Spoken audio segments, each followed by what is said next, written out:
Welcome to BaseballGuys.com. I'm your host, Ray Flowers.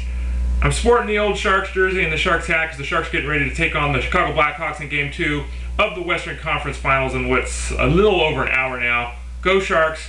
Now back to the world of baseball. Another team that wears the teal, the Florida Marlins, had a rather big situation arise last night. Hanley Ramirez, the best player and one of the top 5 players in the fantasy game, hurt his foot earlier in the game and then kind of lollygagged it on a ball in the field, allowing a couple of runs to score. Well, Freddie Gonzalez, the manager, wasn't at all happy about that. He removed Ramirez from the game because of his lack of hustle. Ramirez then was speaking to the press after the game and said a bunch of completely unflattering statements, saying that he doesn't respect his coach, his manager, he's lost respect for his manager doesn't know what it's like to play hurt because his manager never played pro baseball, he didn't think he needed to apologize, etc., etc. Well, Gonzalez didn't like that. Hanley was benched on Tuesday, and it's not at all certain whether he'll come back in the lineup on Wednesday either. The team is still waiting for Ramirez to issue an apology. It doesn't have to be a public apology, but to his teammates itself.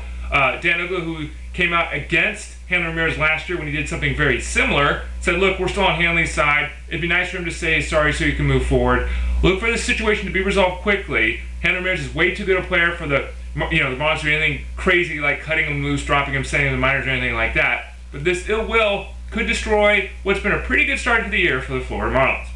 Carlos Zambrano is banished to the bullpen. His strikeout rate was great at the start of the year. Why did they remove him from the rotation? It's a panic move, if you ask me. Yes, his ERA and his whip were bad. His batting average on balls in play was through the roof. There was a lot of reasons to look at what was happening and say, hey, this guy's going to come around. He's only been their best starting pitcher for, the past 6, 7, 8 years. Well, now they're going to stretch him out in the bullpen. They're going to use him in the long roll. He's going to have a couple, maybe 2, 3, 4 outings out of the bullpen to stretch his arm out a bit before they return him back to the starting rotation, the place he should have been all season. So Carlos Zambrano is sitting on the waiver wire in your league because someone dropped him when he was demoted to the bullpen. Now's the time to pick him up because it looks like in a couple weeks he'll be back in that starting rotation. What does Barajas do better than Angel Pagan, Jason Bay, Jose Reyes, and Jeff Francoeur combined? It's hit home runs. Barajas has 9 home runs. That group of 4 Mets, Francoeur, Bay, Reyes, and Pagan, have combined for 7 home runs. Obviously, that's not a situation that the Mets can afford long-term. Jason Bay has got a stretch of almost 150 bats this season with only 1 home run. Reyes hasn't gone deep a single time. Things got to change. I know the ballpark's a little bit tough to hit in, but the Mets cannot be happy that their catcher has more home runs than 4 of their full-time players, as we get toward the middle and past, actually, the middle of May. Ethier went on the disabled list for the Dodgers with that broken pinky finger. There was hope he'd be able to play through the injury. Doesn't look like, obviously, that's going to be the case now that he's on the disabled list. Xavier Paul was called up from the minor leagues. He was hitting in the 380s. He'll get a lot of playing time. If he struggles a bit, the team could also go with Reed Johnson or Garrett Anderson, more veteran players who have been there and done that. The hope is that Ethier can return in 2 weeks, but some of the early reports suggest it might be 3 or 4 weeks before we see him back on an everyday basis. Keep a close eye on the situation because all Ethier was doing was being a Triple Crown candidate in the National League. Huston Street had the issue with his groin the other night. He threw today. He made 65 throws up to 90 feet in length.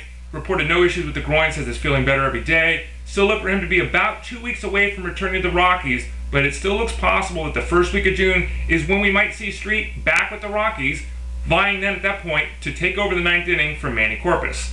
And finally, in the bullpen, before I get to one last item with the team from the East Coast that everyone loves, the Brewers.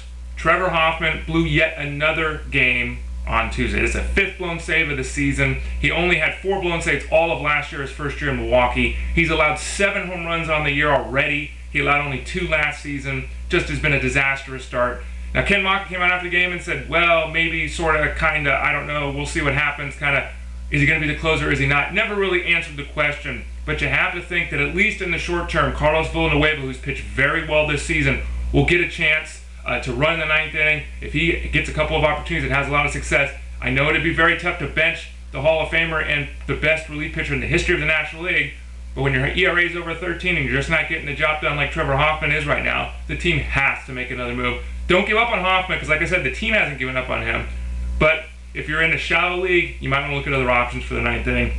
And then finally, David Ortiz is hot. He's been on fire the last couple weeks, hitting .359, 4 home runs, 12 RBIs. He's reassumed basically the starting role to designated hitter. That's relegated Mike Lowell back to the bench, and Mike Lowell's not very happy about it. Lowell still has the ability to hit .275, 20 home runs, 80 RBIs. but he's not going to get that opportunity. He doesn't even have 60 at-bats here, and we're almost 40 games into the season. The Red Sox would like to move Lowell. The issue is how much of the contract are they willing to eat to make that a reality. Lowell came out today and said, look, I'd rather be released. I don't want to be here if I'm not going to play. It's not the way I want to end my career. Look for something to potentially happen, though we'll have to wait and see if the situation Lowell gets moved to is any better than his current one with the Red Sox. I'm Ray Flowers, BaseballGuys.com. Thanks for joining me, and go Sharks.